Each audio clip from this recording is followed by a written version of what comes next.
wholeness comes from the inside out. When we're living congruently with our values, there's happiness because there is that sense of wholeness. Wholeness is when the way of your being matches the truth of your being.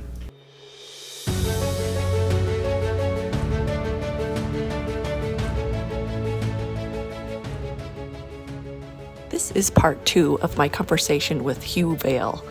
In this episode, we dive deep into more of the ways that our shadow is an important ingredient for our shine.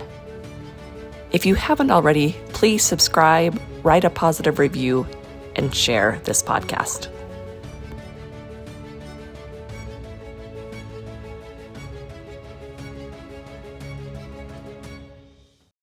Do you know anything about Gabor Mate? Have you ever looked?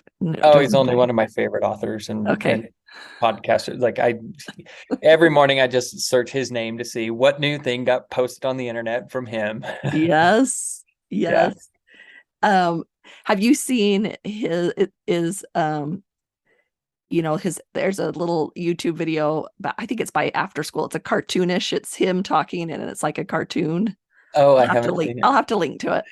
Yeah. So, and he's just talking about a particular aspect of humanity, of humans, is that we are born, and I love the way, and Brene, when she says we are wired for connection, I mean, like, that's the thing. This is a biological need. This is not a psychological thought process, cognitive choice. This is a biological need for autonomy and attachment, which feels like opposites, right? But I think that goes along your sovereignty.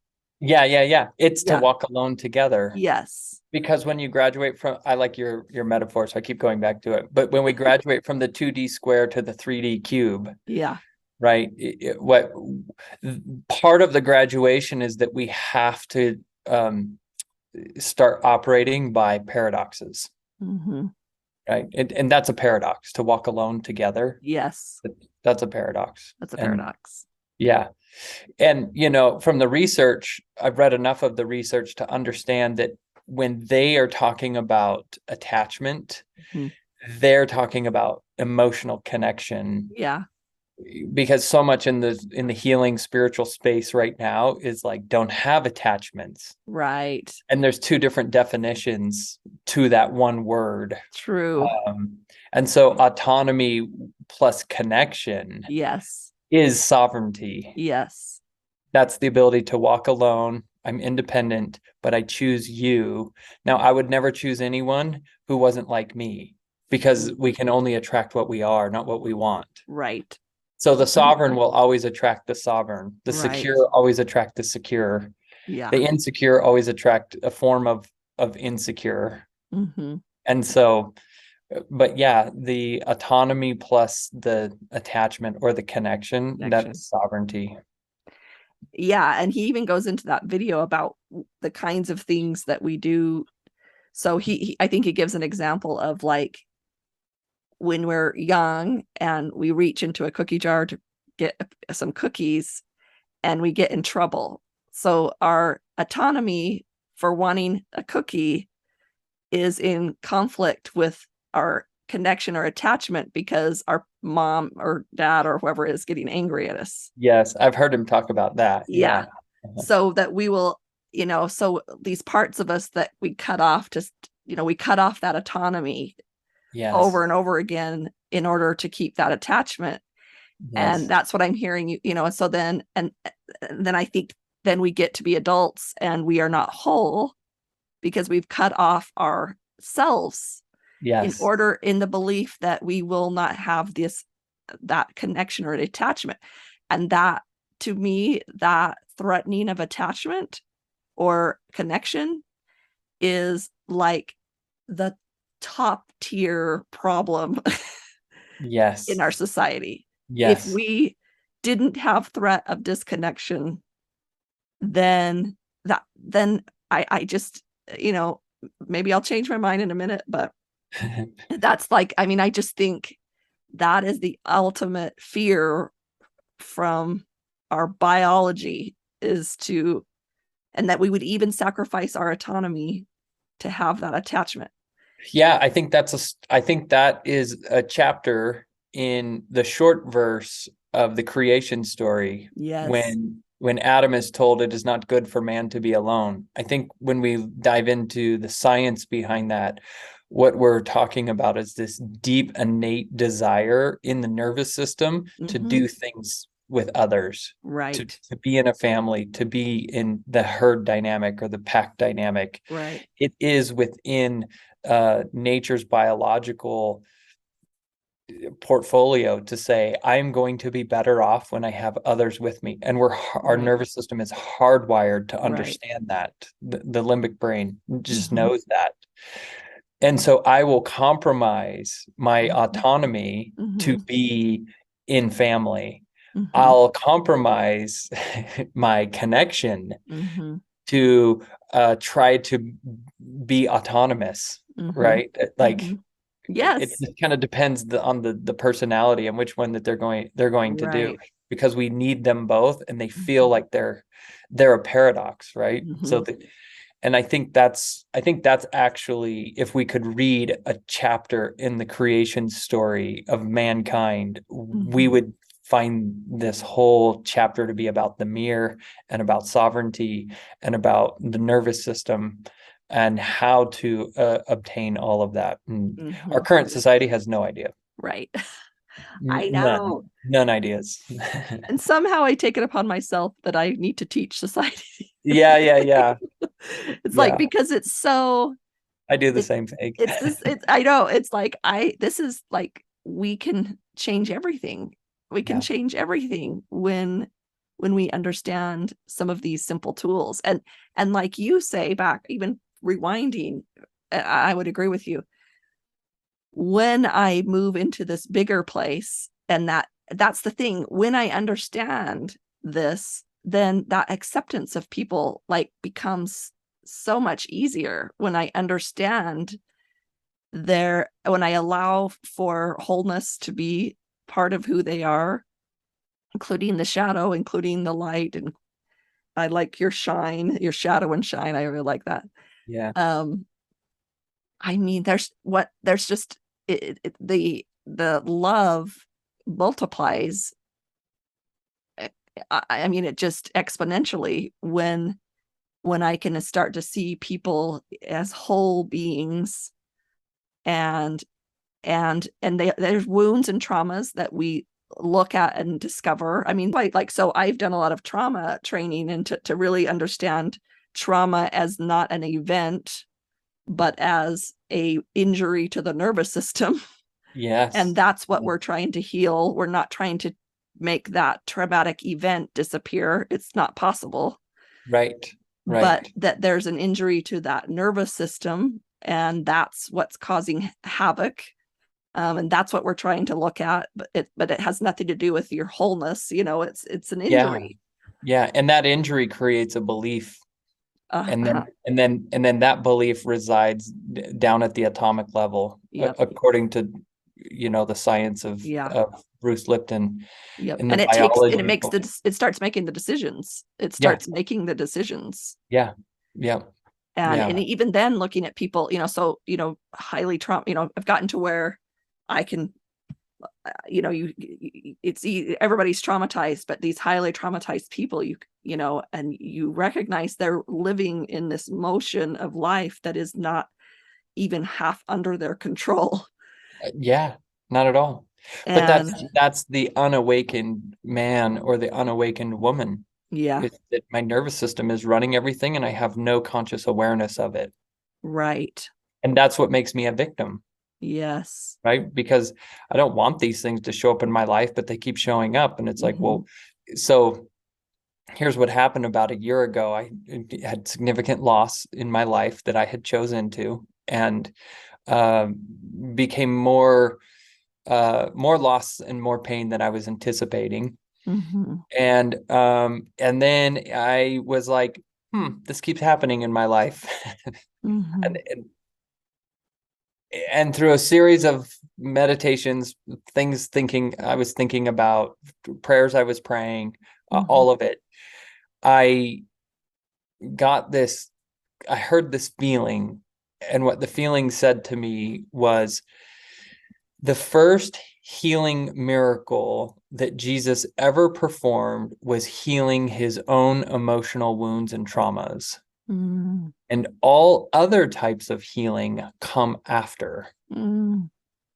And I said back, just in my own programmed belief that I was completely unaware that I had, I replied back and said, how is that possible? Because he was flawless, because he's perfect, right? And the feeling said back to me, he was, and it ended up quoting Isaiah 53 and 54. It said he was abandoned, abused, betrayed, rejected, and despised. How could he not have emotional wounds and traumas, having gone through those types of experiences? And I said back, because he's flawless and he's perfect. That's what makes him flawless. That's what makes Jesus Jesus, is because he can go through those didn't things, affect those. and then they didn't affect him. Wow. And yet those are that's the, okay, keep going. So spirit, my higher self, God, whatever, Right. the feeling said back to me, then he would not have had the full human experience, right, and therefore would not be relatable to anyone. Right. What that's really saying is then he wouldn't be the mirror. Because if you're the mirror, you're completely relatable. And if I'm the mirror, I'm completely relatable, and we're all having the same human experience. Yes. And I was like, oh, that makes perfect sense. So a significant change in my belief about the man Jesus was that he had deep emotional wounds and traumas, which completely compromises the story of the perfect royal family. Yeah. It also completely compromises the story of him being flawless and perfect in that sense. Right. And then he started actually becoming really, really relatable when I'm 41 years old and have already studied everything and rewriting the New Testament. And it was like, oh, he has emotional wounds and traumas. So the ability to heal our emotional wounds and traumas, like the first healing miracle Jesus ever performed was healing his own emotional wounds and traumas. All other types of miracles come after that. Right. To me, that makes perfect sense. And it's like, oh, that's my number one priority. Why am I not seeing the miracles that I know are available and I know that are possible? Because I'm living life filtered through my emotional wounds and traumas, and I just need to go make peace with those. That's where I think Eckhart Tolle comes in with his teachings and philosophy about it, how we actually make peace with things. Hey, that was a big shift in my life. And I like the word, I think the significant word is that relatability, then what happens is relate becomes that's the relationship. That's the relationship. Yeah. It's the ability to relate. It's totally founded in enoughness, which is empathy. Yes. Which is why there is no judgment. Right. Right. Which is really interesting. In Matthew chapter 7, verse 1, you've got the Sermon of the Mount is kind of coming to a close. And chapter 7, verse 1 is, do not judge lest ye be judged. In Greek, it says, do not make a determination as to what is wrong. Because if I make a determination as to what is wrong, I'm now basically putting myself in this little box, and I'm saying inside my box is all the right things. And so I'm implying that I also know what is all the right. Yes. And then then there are some things that could move you forward, but many things that could move you not forward. See, now we're limiting our and that's okay. There's a place in the duality for that. Right. But there's not a place in the world of the cube or the plurality for that way of thinking. It's a lower vibrational way of thinking. It's not that it doesn't exist. It's not that it's not wrong. It's just doesn't fit in that particular realm of being. And so I started thinking like, oh, okay, well, why would Jesus judge me if in his greatest sermon, he's telling all of us to not judge? Right. And I'm like, well, that's a contradiction. That's not a paradox. That's a contradiction. That's ironic. And so there is no judgment from the one who is relatable, and we're all relatable when we have awakened to what the human experience really is. And I think I wrote a post about it, but it was like, what if the final judgment was really the day I stopped judging. Do you know what I mean? Like, what if it was about me? What if I could get to this point where I have a final judgment, and then yes. That's what I hope on my best days. I'm working toward that, like, what if that's really more about me and my judgment than being judged? It is. I think you're right. I think that's exactly what it is. Yeah. And the final judgment is the God within finally stopping the judgment. Yeah. Yes. That's profound. Yes. That's fantastic. Final. I'm like done with I'm adding that to my arsenal of all the things I run around. Great. I'm pleasured by that. That's awesome. So my question, so tell me about when you move into this place of having this mirror, right? And we might have already talked about it, so you can just say, I already said that. But when you've moved into this place of really embracing a mirror, and it feels to me when you say that there was this enlightenment to your being, you know what I mean? That it was an uplifting, like an aha moment. It was transformational. It was a moment of deep clarity. Yes. And then, so tell me about those sensations. So what is that like? So we had to go through the painful of seeing the mirror, but with this different perspective, how did that shift things? Was there still the pain? I mean, we have our days, but like, what did that add to you? What was enlightened about that? Meaning the heaviness, what heaviness departed with that enlightenment? What was that like? Yeah, I think that's what happens, and again, I think the life of Jesus is really just this modeled life of what we're all to experience. Right. And he says, my burden is light. Right. And I think that's what happens, is that when you realize the mirror, it is my true form of the atonement. Yeah. Meant, when it's, a suffix of a word, it comes from the Latin, which means mind. And so I become at one in my own mind.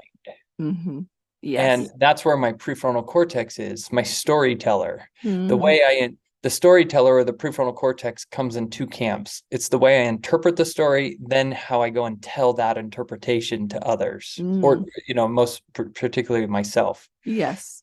So what happened with the mirror is that it changed my interpretation of all things that were happening around me.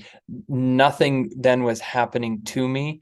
Everything was happening for me, because I became the co-creator of it all. I had to become very, very comfortable with then looking at the painful things that I was co-creating. And the painful things stopped torturing me and started teaching me. And that shifts those emotions you're going to have about it. That changes the emotions you're going to have about it. They shift. Yeah, the emotions then became my messengers. And they said, hey, let's take a look at this circumstance, and here's the message. Right? It's like anger all of a sudden became a message of how to protect boundaries that I had compromised. And instead of thinking, oh, you had done this to me, it was, oh, I have been doing that to me somewhere else in my life. Therefore, I set myself up that I could be in a position where you could also do that to me. It's just when you did it to me, I wasn't willing to put up with it anymore. But it was not about you. It was, thank you for showing me where I'm compromising my own boundaries and I'm not being totally loyal to me. And the anger became the emotion that was teaching me, like, hey, look, let's go look at somewhere where we're not holding our own boundaries with ourselves. Yeah. Right. Or where were the wounds?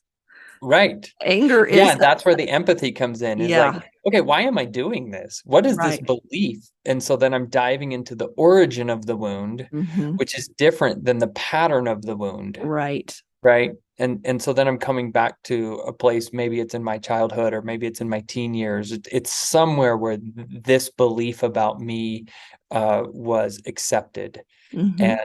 And then it was like, oh, well, of course I was doing that to myself. Why would I have been doing anything else when I believed this way about me? I Right. can't do anything else. See, there's empathy. Yeah. Anger is the fight, flight, freeze, or appease. Yeah. Like there's Yeah. that's one way to look at it, and Yep. so yeah, and then when we can separate that out between, and like you say, if we can just filter out the shame and look at it from this perspective of sequence and saying, of course I would do that, having this and this and this and this happen, which to me is full empathy. Of course that would be my action in that situation. And again, when we do that to ourselves, then it becomes natural to do it to other people. Yep. And yeah. I was working with a friend who was really brilliant with this concept of the mirror. She had an incredible working knowledge of it. And I would call her up. This is like a year ago. We spent months of me trying to talk through this. And the thing she kept saying, and it used to frustrate me in the beginning, is she would be like, oh, of course. And I'd be like, don't say of course. It's not of course. And she'd be like, of course. Like the answer is, of course that was happening. Look at this, this, and this. And she was the one that caused me to start looking at the emotional wounds and the traumas that I had, the beliefs that came from that. And there come the patterns. Yeah. And so once you could see that little formula and you see that sequence of how it works, the only answer you have is, oh, well, of course you did that. Yeah. Right. And there's no judgment in it. It's just like, yeah, of course you did it. Of course you would do that. And if it's painful enough, well, then you'll go change it. And here's the thing that if I had one message I wish I could just get everyone to understand is that empathy does not promote apathy. Empathy is like, oh, of course it was. Okay, don't want to do that anymore. Now I'm going to start making adjustments. Right. Apathy would just be like, oh, of course it was. It's fine. I'm just keep doing that. Right. And empathy does not promote apathy. Empathy promotes excellence. Empathy promotes more change, more honesty, more accountability, more appreciation for what it's teaching, right? Because I'm not being tortured by it. It's painful, but I'm being taught by it. And if I can account for it without finding fault, then I'm going to integrate the lessons that I'm learning because it came at a high price. But empathy is what gets me there. Empathy is what opens up awareness and consciousness. Why would I admit my faults? Why would I embrace my shadow if it's only going to be met with shame? Right. Brene Brown's saying empathy is the antidote to shame. Yes. So empathy is actually where all the virtue and all the excellence comes from is empathy. I continue to repeat my wounded patterns and my traumas, and those beliefs never go away until I get empathy. Empathy is what changes everything, because empathy, as our friend Jeff Olson says, empathy is oneness. It's at one in my own mind because now I have empathy for all that I've done. Yes. And the opposite, they say the opposite of love isn't hate, it's apathy, which you were saying, it's apathy. So if we even follow that, what you were talking about with apathy, that's the thing. So then the opposite is this unconditional love. Yes. This full acceptance and empathy. And I think that's what's interesting. I think people get a sense of that in a way that's different than any other experience when they come and be with you and your Mustangs, your horses. Yeah. Yeah, that's exactly. And that's the special part that they can play in healing. Yeah, because when you watch the Mustang behaving from his his nervous system, his dysregulated nervous system. Mm-hmm. And you see the things that he struggles with and the things that he does, and you see how he makes his life a little bit more difficult than what it needed to be. Mm-hmm. What you see is, oh, well, it's okay, buddy. Yeah. You got this. I don't care that you just broke the fence, or I don't care Mm-hmm. that you just, banged up your knee or whatever it is. Mm-hmm. Like, you're enough, and I'm here to help you and serve you, and I can hold space for you. It's a mirror. Mm-hmm. What I'm really saying is that, oh, I've got an opportunity to have enough empathy for my own nervous system where it's wounded, and where I've had to learn how to survive and do these things that don't serve me, that don't serve others. Mm-hmm. But I've got enough empathy to go there. So an interesting point, and I'm just connecting it right now, is that those who I've never had somebody be in resistance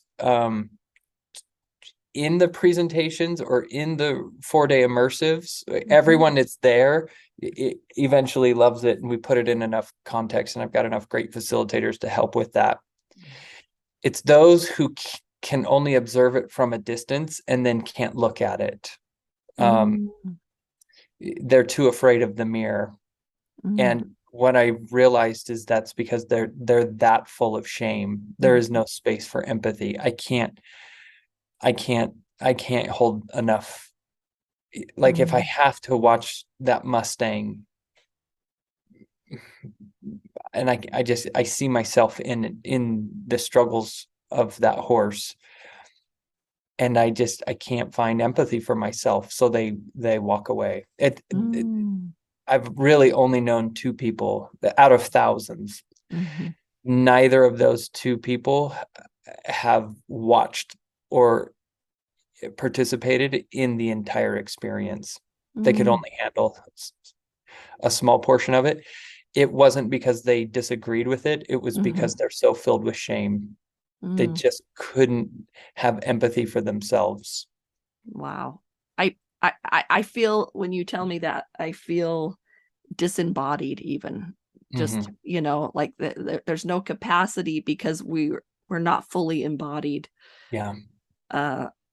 So something maybe was so painful we felt we needed to exit, and again, like we need this physical body to be the container for our thoughts and emotions. Yes. And so if I'm not in my body, I can't conjure it. Yeah. And so then it tells you how deep the pain actually is for those. And then once I see it from that perspective, I'm like, oh my gosh, okay, right. what can I do to help? What can I do to I'm just filled with empathy. Maybe there's nothing I can do, but I'm just filled with empathy. Totally. That's all that I have. Right. Because I know, had I walked their trail, I would be the same way. My nervous system would have done the same thing. I'd have had the same wounds. Right. It perfectly chose the safest route. Yep. Perfectly. Yep. And it still is choosing the route it believes to be the safest. Right. It can't do anything else. It'd be a shitty nervous system if it did anything else other than that. Right. So it's actually a really healthy, it is a properly functioning nervous system when it chooses that. Yeah. And that's where I see where that true belonging, which, I mean, and belonging to ourselves, but then having another help, or not help us belong to ourselves, but someone holding space, someone that we can lean, that we can have in relationship with or be relatable with. Yes. Is really healing. That it's they can't do way. It for us. They can't do it for us. But they can hold the space for us. Right. And likewise, we couldn't have been hurt by ourselves. Right. Carl Jung says, we do not get wounded alone, and we do not heal alone. And Harville Hendrix, do you know who Harville Hendrix is? So he is him and his wife are the most do you know the Gottmans? Oh yeah. He's like, him and his wife are like the other Gottmans. That's Okay, terrible to say, gotcha. but they're marriage therapists, you know, and a couple and things like that. And I love he says we are, I'm going to say it wrong, but it's like we are wounded and healed in relationship. Like 100%. it's all about relationship. That's what we do. Yeah. And yet, and like you say, it is a fine line maybe between codependency and healing in a relationship. Yes. You know, we got to make sure we're not, you could go into codependency really quickly. Yes. But that we are healing in this relationship. Yeah, studying all these brilliant authors and these brilliant minds and philosophies, going through my own deep pain and sorrow, making peace with my shadow. I've spent the last year writing a formula for how to do that, how to remain in the relationship while not being codependent and working towards letting go of codependency and working towards sovereignty. And so far, I've got a bunch of therapists that have actually said how you piece this together is freaking brilliant. Miracles that happen when we heal our emotional wounds and traumas. Yes. Well, when are you going to share this formula? I share it in the 4-day immersives that we do. I'm trying to figure out a way to like put it on a whiteboard. I probably just need to pay one of those companies that do those whiteboard drawings, you know, where it voices over and they draw it out. I've got to figure out a medium to get it on YouTube, or a way to be able to get it on YouTube in an effective manner. So yeah, I've only had it for about 8 months now in completion. And we've had probably just under 1,000 people that have seen it. And my ability to articulate it and I've talked a lot about it. It's everything we've been chatting about. I just put it into like a formula, like a recipe that you could actually follow and go, oh, this is where I'm at. Oh, this is my codependency that's showing up.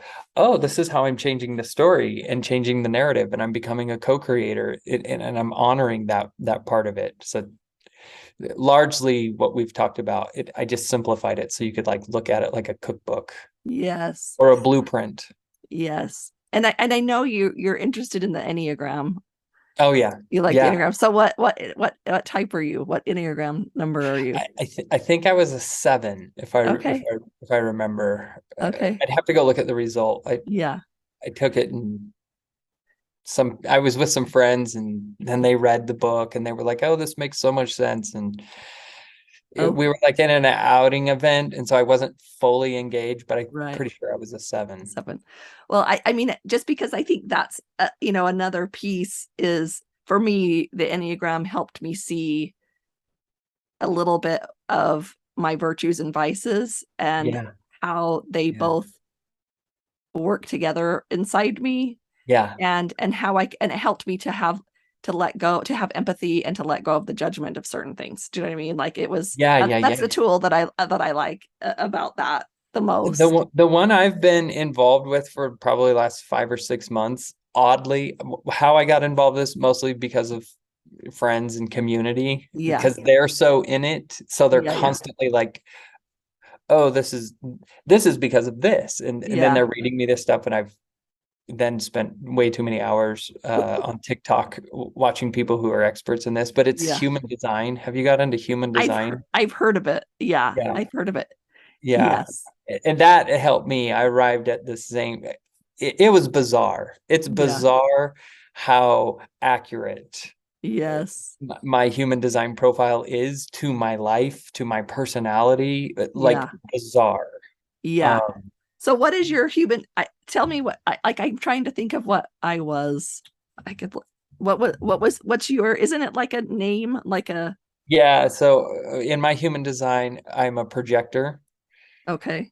And I mean, for whoever's watching this, if they're into it, I'm a projector, emotional authority. Okay. And a 2/4 hermit.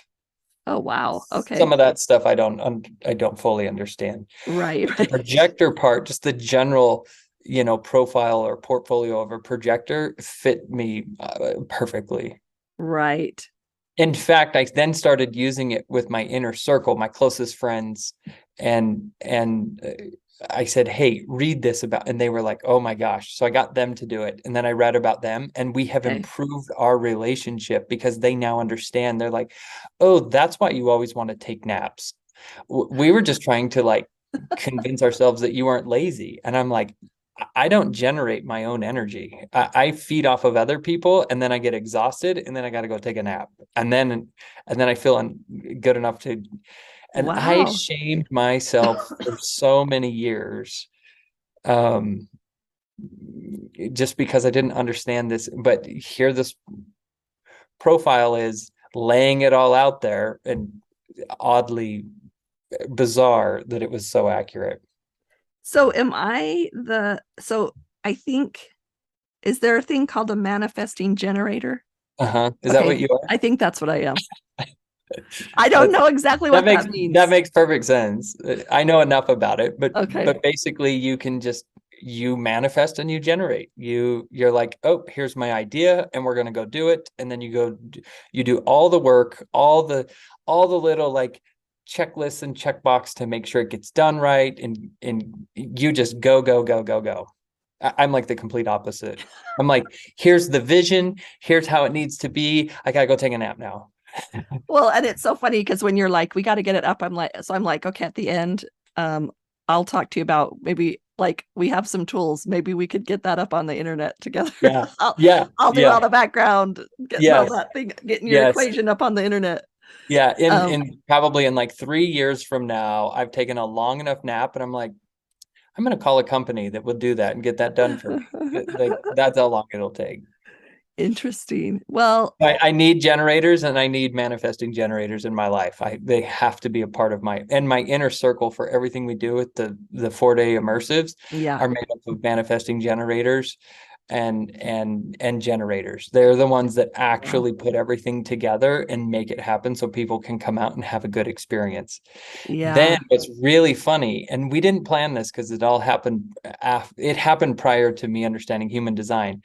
The facilitators that do the facilitation, we do sweat lodges, we do cold water plunges, we do all of them are projectors, and that's what projectors do really well. So we ended up getting this really cool group of people together, and human design helped us. Tell us about those events. Tell us about those things.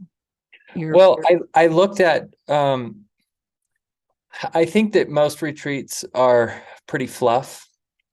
I think most retreats are really for people who are overwhelmed, and cortisol is pumping through their daily life. Their nervous systems are so dysregulated.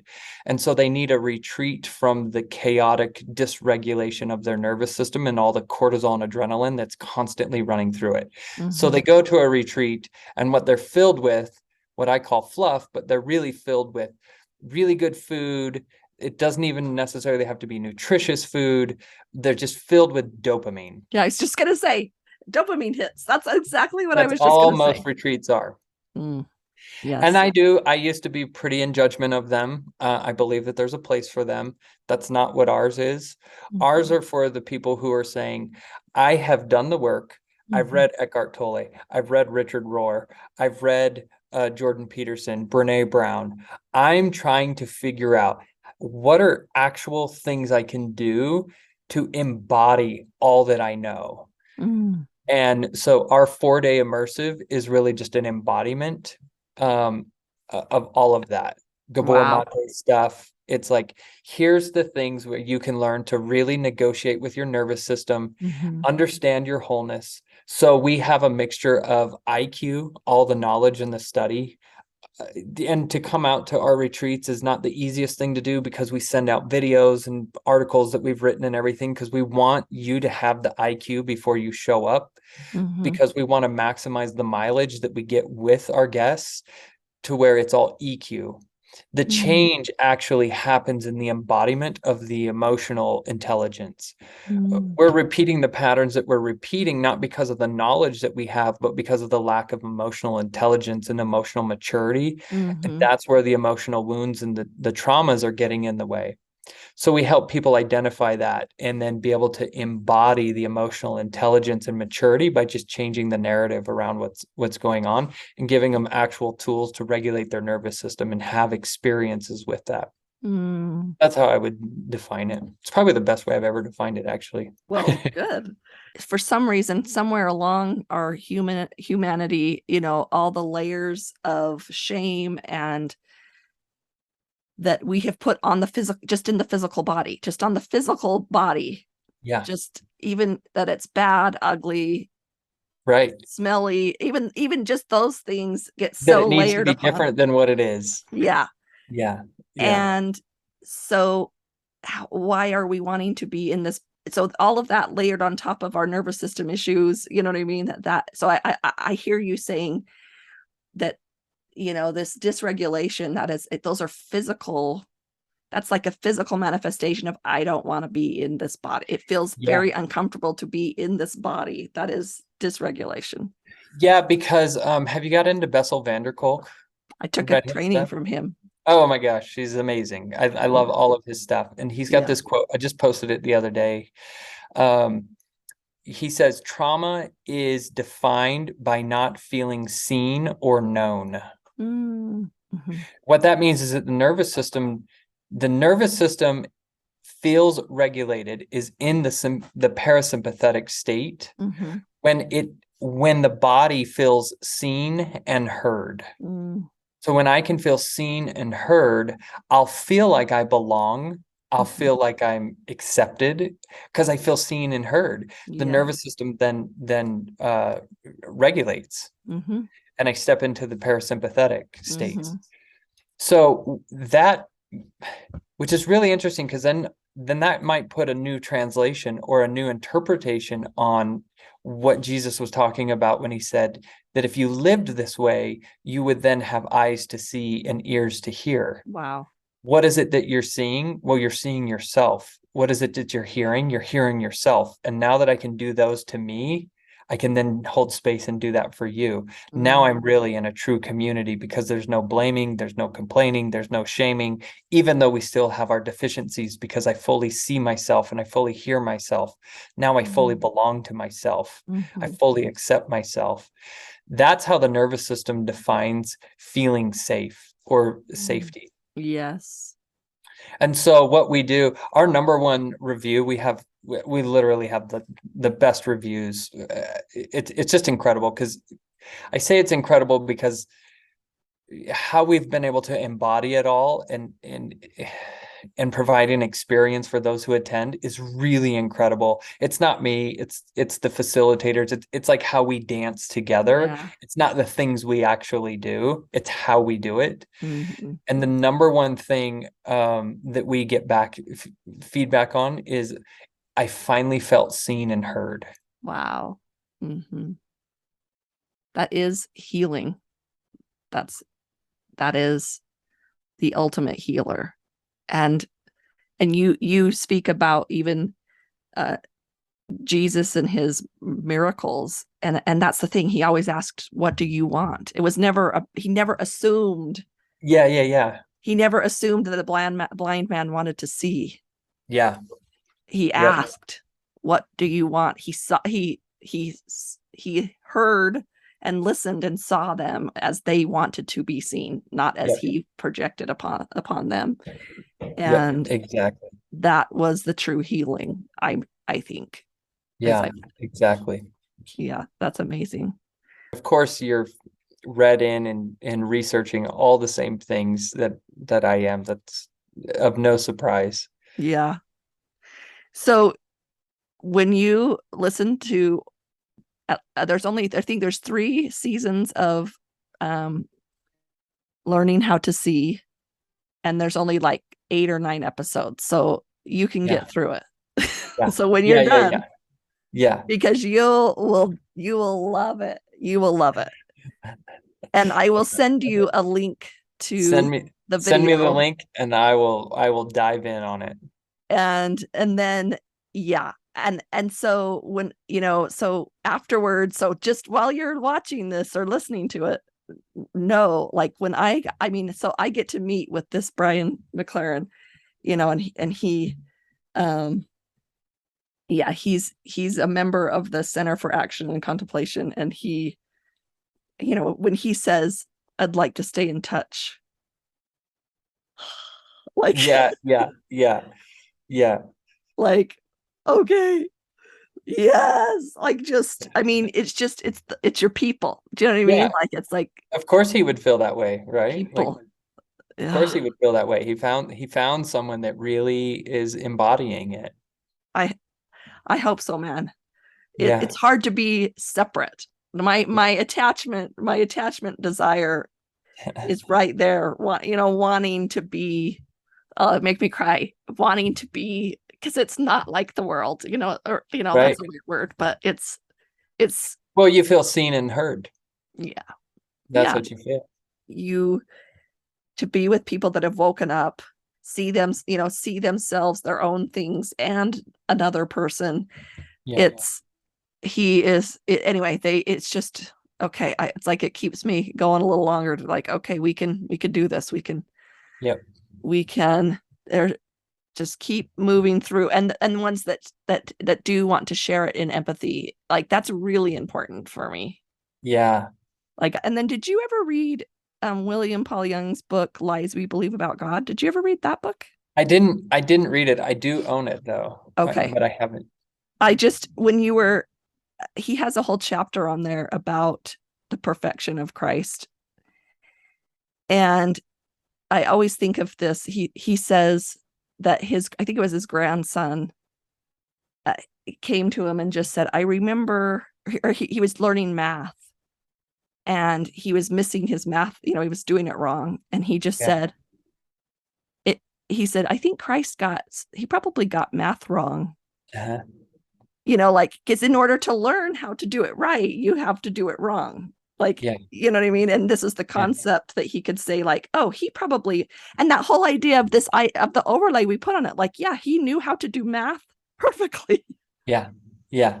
And that's just our construct, our assumption. Yes. Yeah, our story. Mm-hmm. And so what is that perfection? Is that he could do math perfectly without being taught? But that's kind of what we put on him. Do you know what I mean? Yeah. That's kind of what we put on him. And that was kind of my experience that I had too. It was like, what it did is it created this side relationship instead of a vertical relationship. Yep. Which, and then it becomes so much more relatable because he's here to my side instead of up to my, I don't know. Yep. But what makes him relatable, like you said. Yeah. And that's what makes us whole. Yes. Right. That's what makes us complete, lacking no parts. Right. Feel empowered every day with wholeness videos, meditations, downloads, classes, and more by joining the Wholeness Library at thewholenessnetwork.com.